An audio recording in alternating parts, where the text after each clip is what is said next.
Welcome to your last lesson before spring break. If I forget to wish you a wonderful spring break at the end of this video, let me do it now. I hope you have a lot of time to relax, or if you want to, you can have a lot of time to start making stuff up, since there's several of you that are slightly behind.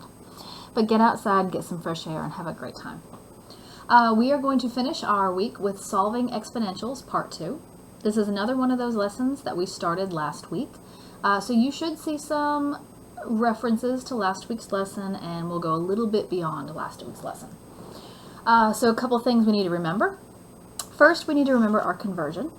2 to the power of x is equal to 8. We will do the same arrows we do when we're doing logarithmic. So the 2 goes to the 8 and the 8 goes to the x, which converts to log base 2 of 8 equals x. The other thing that I would like to remind you of are the rules that we worked on from yesterday. Behind, in front, switch, solve. We will be using these same rules today, so hopefully we can reinforce the ideas of behind, in front, switch, and solve with today's lesson. You will need to use Desmos to calculate the logarithms with this problem, and you are welcome to go back to last week's lesson to get some help on that, or you can meet me into tutoring and get some help with that. Alright, getting started with example number 1. We are supposed to look behind first. I am looking right here when I say behind, and there is no number there, so I can skip the behind step. I'm going to move on to in front of. Anything in front of it? Nope, nothing there. Nothing behind, nothing in front, so I get to go straight to the switch step. So I'm going to do my arrows, and that will become log with a base of e. The 50 comes next, equals x. That's your switch step, and now we're working on solving. The x is already by itself, so what I would have to do is go to my Desmos calculator, or if you have a graphing calculator, that works too. But for many of you, it's going to be Desmos, and we're going to plug in that. And remember that your calculator does consider e. Your calculator and Desmos know exactly what e is. So it is okay to just use the E on your keyboard, and it will figure it out for you. So I get approximately 3.912. We talked last week about having at least 3 decimal places, and if we could continue that, I would appreciate it. And that is example number 1. Again, make sure that you use Desmos or some graphing calculator that can help you calculate that. Alright, example number 2. Again, behind, in front, switch, solve. So let's start with behind. Here is your exponential. So behind it, I mean right here. I do have a number this time, so I'm going to remove it first. It is a minus 5, so if I add 5 to both sides, it will get rid of it for me. Now I have a 20. So I checked behind, now I'm going to check in front of. And by that, I mean right here. There is nothing in front of my exponential, so I can skip that step and move on to the switch stage. I'm going to get my arrows and then rewrite it in a logarithmic form. Log, the 4 is going to become the baby number or the base number. The 20 comes next, and the x moves to the other side of the equal sign. That takes care of the switch step. Now I'm on to solve, which basically means get x by itself. X is already by itself. The only thing I need to do is use Desmos to figure out what log base 4 of 20 is, which I am doing right now. So I end up with approximately 2.1609. I did go 4 decimals. You don't have to go 4 decimals, but if you do, that's fantastic. And then x is by itself, and we're good. Moving on. So we always start with behind. Anything behind the exponential? Nope, nothing being added or subtracted from here. Anything in front of the exponential? Nope, nothing in front of the exponential. I'm actually going to go straight to switch on this one. Nothing behind, nothing in front. So I will go straight to switch. This is going to become log base 4 of 15. The x and the minus 5 are going to travel together to the other side.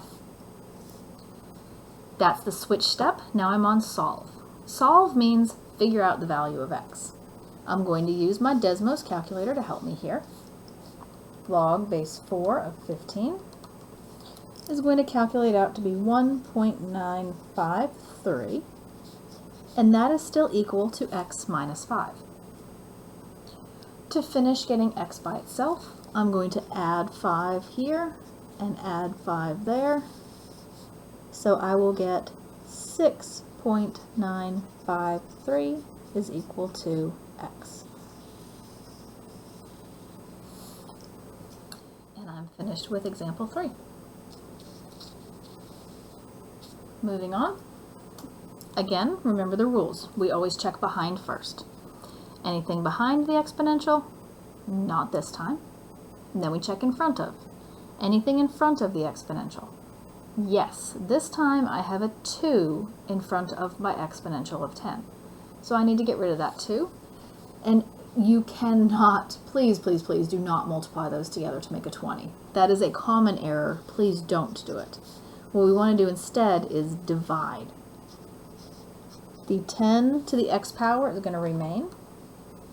But what I'm going to do is divide the 144 by 2, and that gets me 72.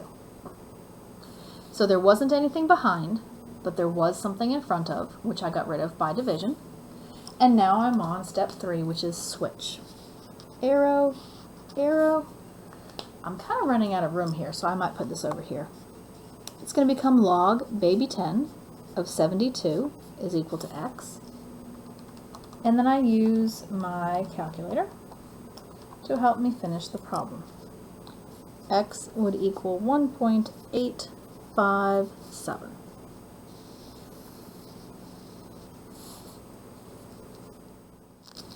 One more time, last example. Oh, again, remember your orders. We always look behind the exponential. Is there anything behind here? Yes. The exponential's right here, so this is behind the exponential. So I can get rid of that by adding 7 to both sides. 5 to the power of 3x is equal to 19. So I took care of the number behind. Now I'm going to look in front. Is there anything in front of the exponential? Nope, there's not. Which means I get to move to step 3, which is convert or switch. Log base 5 of 19.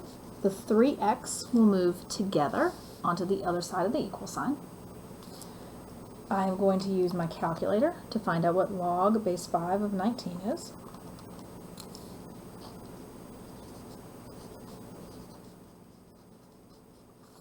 However, the x is not by itself yet. To get rid of that 3, I would have to divide both sides by 3. And I get approximately 0.6. Ooh, that's going to kind of round up.